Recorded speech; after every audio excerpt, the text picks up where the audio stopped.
Hai good people, selamat datang di Gerai Investor.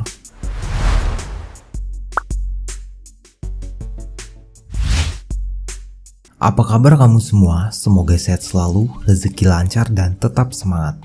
Uang merupakan komoditas yang sering menjadi simbol kesuksesan seseorang dalam hidupnya.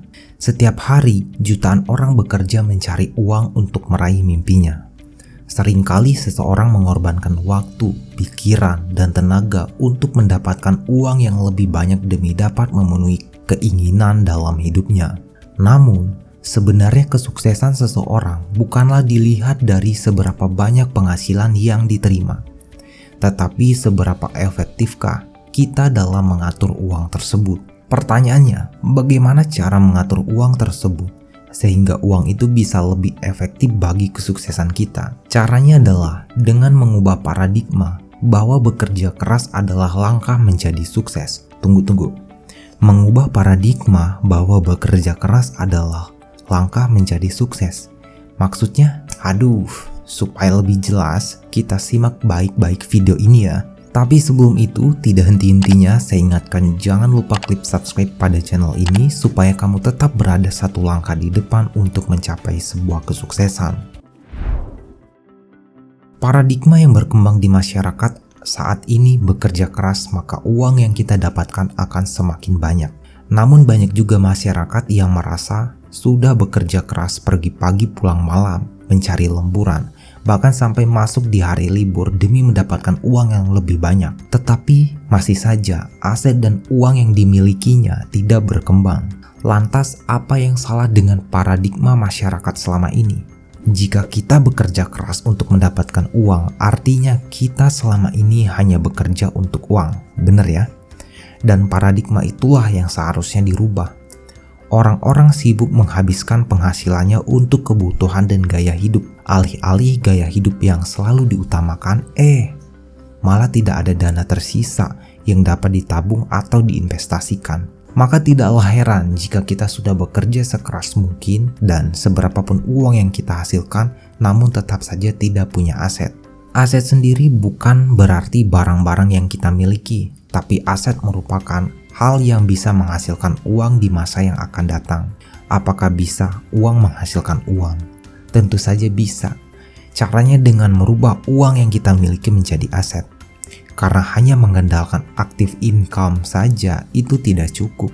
Saat ini kita harus mulai mengenal dan mengejar passive income. Passive income sendiri bisa kita dapatkan dengan menginvestasikan uang yang sudah kita peroleh tadi dari active income atau dari hasil bekerja kepada aset-aset real seperti penanaman modal untuk modal usaha, pembelian franchise tertentu, atau menyewakan rumah serta apartemen. Kita juga bisa berinvestasi pada aset finansial seperti deposito, saham, obligasi, atau reksadana. Nilai aset finansial akan lebih mudah dicairkan apabila dibutuhkan. Di era perkembangan teknologi saat ini, banyak vintage bermunculan menawarkan produk-produk maupun jasa penasehat investasi yang memudahkan seseorang untuk memilih instrumen yang tepat sesuai dengan profil resiko mereka masing-masing. Kita boleh saja bekerja keras untuk mendapatkan apa yang kita inginkan, entah itu dalam bentuk rumah, kendaraan mewah, perhiasan, fashion item, dan juga sebagainya. Tetapi perlu diingat, waktu adalah komoditas paling berharga di dunia ini yang tidak bisa dibeli dengan apapun, termasuk dengan uang.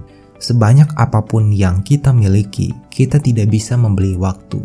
Kita tidak harus menghabiskan seluruh waktu yang kita miliki untuk bekerja mencari uang. Kita bisa membuat uang yang bekerja untuk kita. Banyak keuntungan yang kita dapatkan apabila uang kita juga bekerja untuk diri kita sendiri. Yang perlu kita lakukan hanyalah duduk, memonitor, dan mengontrol uang tersebut bekerja.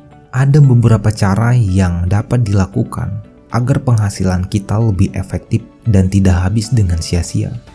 Salah satunya dengan mengalokasikan seluruh penghasilan yang kita miliki ke beberapa pos. Misal, pos biaya makan dan pos untuk tabungan.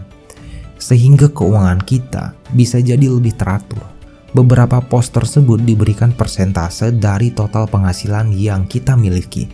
Misalnya, Pos pertama memiliki persentase sebanyak 50% dari penghasilan kita. Namun persentase pengeluaran dari beberapa pos ini bisa disesuaikan dengan kebutuhan dan keinginan kita. Pertama, kita dapat membuat daftar pengeluaran setiap bulannya, yaitu pengeluaran utama seperti uang untuk makan, tempat tinggal, transportasi, paket data, kesehatan, cicilan, dan sebagainya. Pengeluaran utama ini memiliki persentase yang lebih banyak dibandingkan dengan pengeluaran lainnya, karena pengeluaran tersebut dipakai untuk menopang kehidupan kita.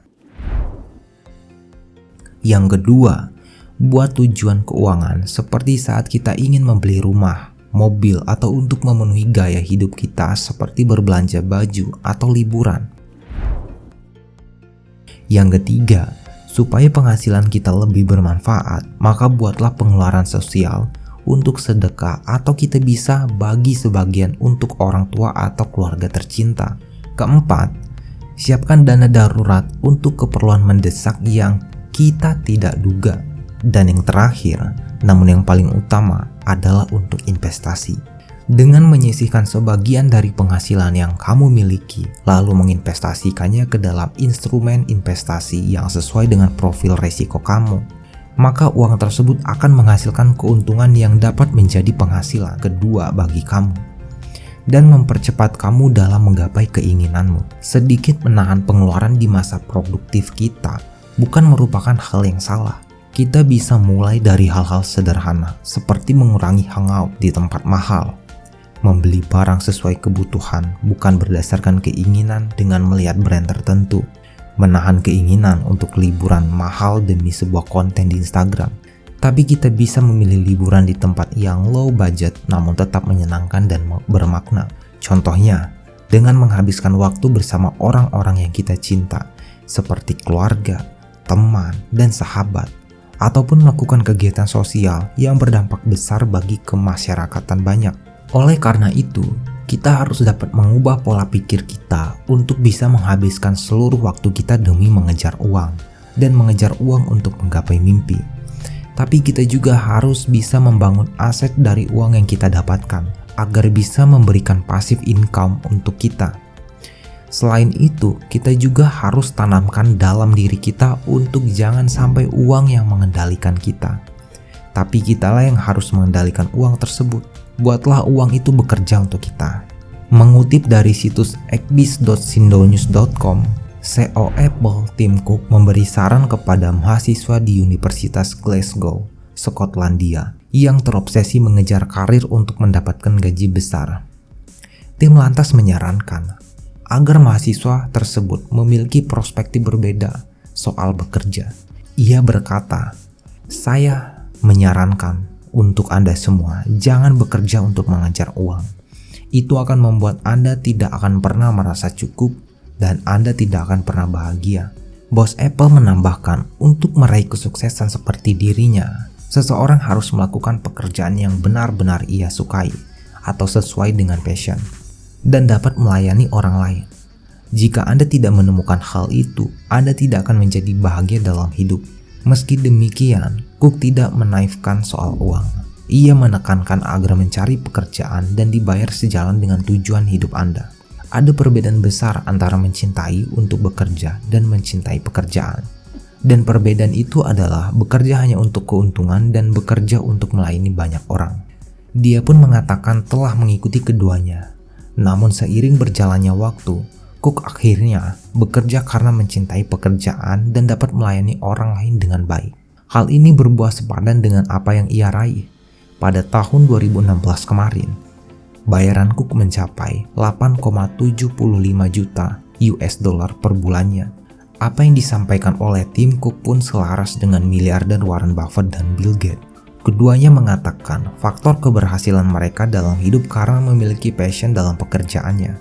Nah, kesimpulannya, saran yang diberikan oleh semua miliarder tadi memiliki makna yang sama, yaitu sama-sama memberikan sindiran bahwa jangan pernah bekerja untuk mengejar uang, karena itu akan membuatmu tetap miskin.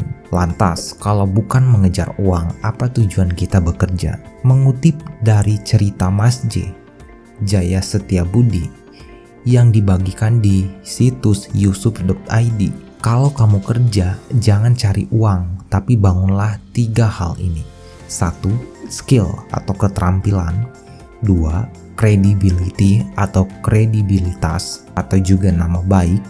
Yang ketiga, network atau jaringan. Dulu waktu kerja di perusahaan besar, awal masuk, beliau ditanya mau digaji berapa. Kemudian beliau menjawab bahwa niatnya ke perusahaan adalah belajar dan dibayar lagi sama perusahaan. Jadi Mas J menyarankan urusan gaji sesuai standarisasi perusahaan saja, karena beliau meyakini perusahaan tersebut sudah memiliki standarisasi yang bagus untuk mensejahterakan karyawannya. Singkat cerita, yang seharusnya bekerja cuma Senin sampai Jumat, tapi Mas J bertekad untuk bekerja full Sabtu Minggu pun masuk. Apa tujuannya? Dan beliau juga tidak lapor ke bos. Dalam artian ini tidak akan dibayar lebih, tapi tetap kekeh mau kerja full 7 hari dalam seminggu. Tujuan utamanya adalah di hari Sabtu dan Minggu, beliau mempelajari bidang-bidang lain yang ada di perusahaan, mengenal lebih banyak orang, dan itu semua dilakukan dengan happy. Karena tidak ada paksaan dari siapapun, tapi dorongan dan motivasi dari diri sendiri. Bisa kita lihat jelas yang memotivasi Mas J supaya bekerja lebih keras dan bukan hanya untuk uang adalah poin 1 dan 3, yaitu mencari skill dan juga network atau jaringan. Kita berpikir bahwa mungkin tidak selamanya kita bekerja dan tidak selamanya kita di posisi ini. Maka dari itu hal terbaik yang kita cari dalam suatu pekerjaan adalah bukan cuma uangnya, gajinya, upahnya, tapi skill dan kredibilitas serta jaringan. Dan banyak hal dari perusahaan yang bisa kita pelajari, seperti bagaimana budaya perusahaan dijalankan, serta bagaimana teknik komunikasi dengan banyak orang yang berbeda-beda, baik berbeda asal, karakter, dan beda bahasa. Nah, itulah kerja keras yang akan membuatmu tetap miskin. Sudah siapkah kamu melangkahkan kaki menuju sebuah kesuksesan?